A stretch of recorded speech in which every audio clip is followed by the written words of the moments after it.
Rồi. Cả cái con chim anh đi là tiền.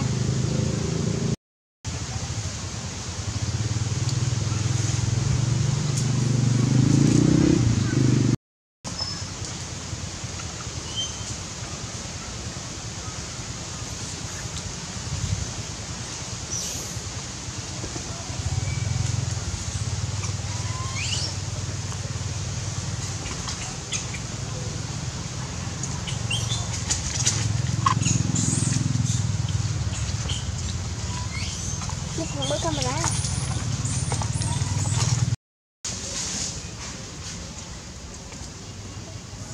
Đi.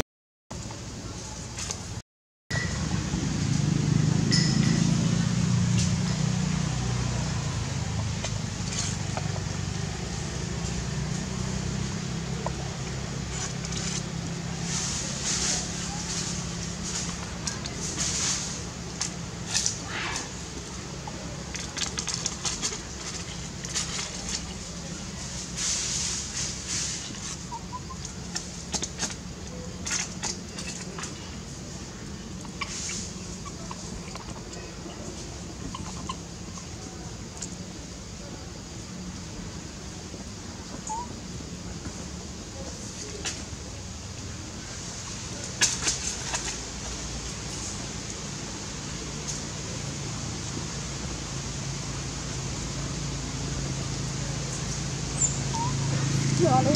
Bà hai chim mê cả con bữa tiệt khai cho con sự áp ở đâu. Bao nhiêu mô trong này.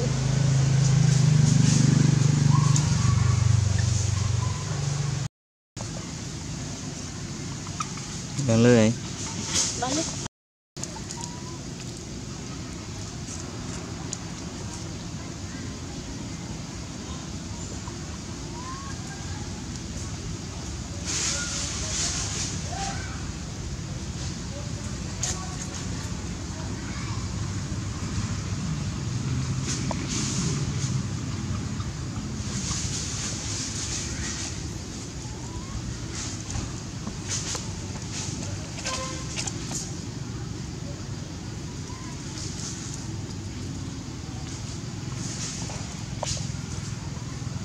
No.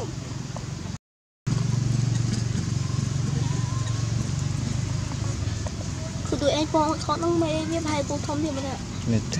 Hả? Mệt. Nhưng mình mặc sao thì Tục sẵn.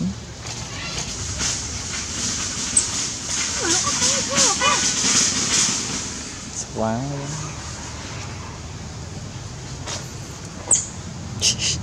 Là áp cho thế một chỗ làn.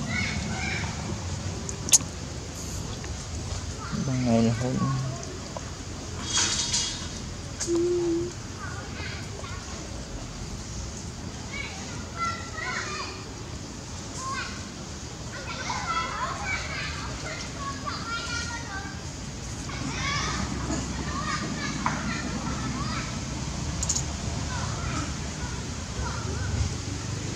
Mập thôi thằng tao ai đi lại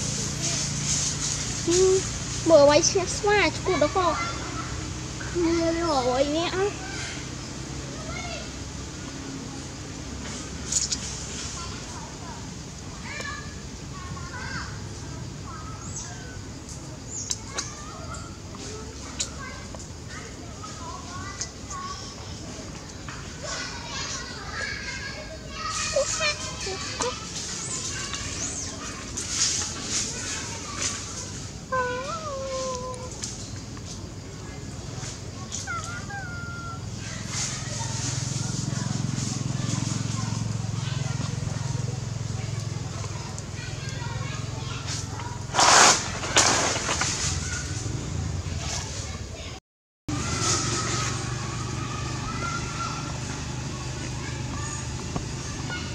chân chẳng tới số thọ từ rồi tao mình cột màu gì tôi tao mày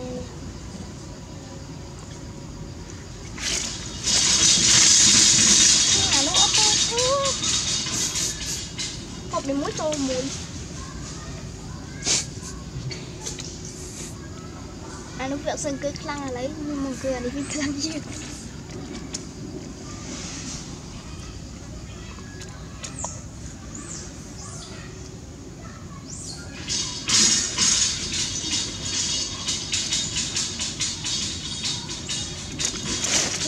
cô đi đấy mê Việt Pho này.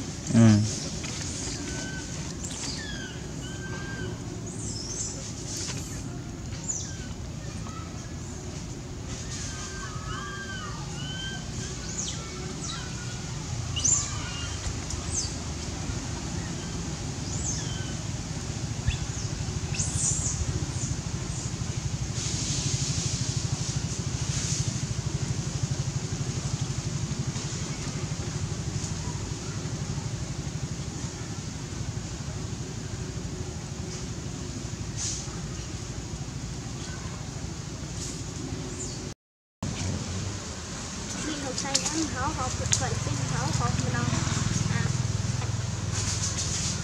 đây cũng mau còn lên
thì bà đây đây từ cái đào đi nè bạn mua đào đây đây không hay thờ lại ngạt mũi trong giờ một bát nhận với khơi miền đào mà chụp áo bát bạch các bạn mình bị ăn qua trình mà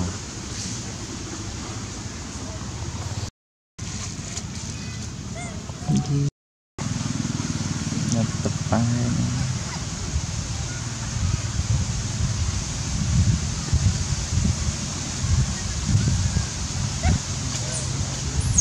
bạn mình làm cái lô xanh